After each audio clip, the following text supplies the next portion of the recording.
Okay, hello, good morning. Ako nga pala si Hazel, TNT dito sa Japan. Ito nga pala yung kaganapan namin kahapon ng aking asawang si Hero G.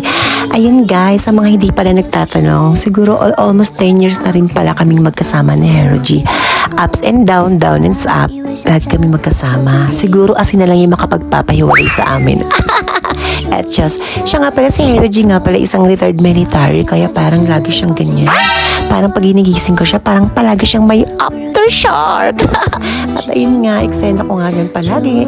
Ayan, tintimplan ko siya ng kape. Ayan, alam mo naman ng mga Hapon, masyadong mga mapaasikaso talaga sila, sis. Kaya mga akla yan, ganyan nga. Kaya kayo pag nag-asawa kayo ng Hapon, ganyan na eksena. Para sa mga pensioner. And yes, gano'n. Depende sa Hapon kung pensioner o hindi. Ito kasi napangasawa ko is pensioner. Isa nga rin pala akong teacher dati na hindi na natuto. Ayan, ayan nga ang paborito ni Hero G. Ang masarap na palaman na peanut butter. Bukod sa peanut butter ko, yan yung paborito ni Hero G. Ang peanut butter sa area di har. Ayan. So, yummy talaga yan. Talagang masarap-sarap yung peanut butter na yan. So, yung lagi eksena namin palagi.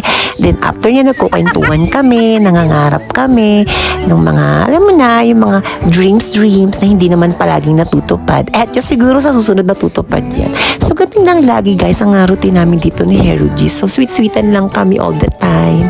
Ayan. So, ayan, hinahawi-hawi ko ngayong hair niya kasi parang napupugian ako sa kanya minsan. Ayan, so eksena ko lang sa kanya. So, binigyan nga kami ng friend ko dyan na Japanese din sa may tapat ng food. Ayan nga, si Menda Deska, arigato gozaimasu tumadachi. Ayan, so tinikman nga, sabi niya nga sa akin, isubuhar niya nga sa bungangahar ko nga ang itong masarap na na food. Ayan nga. So, sinubo nga sa akin ni Hero G para try, diba? Parang patay gutom. Binuko agad yung bunganga ko hanggang di ko pa pinapasubo. Ganun lang. Love lang. Yun lang. Maraming salamat.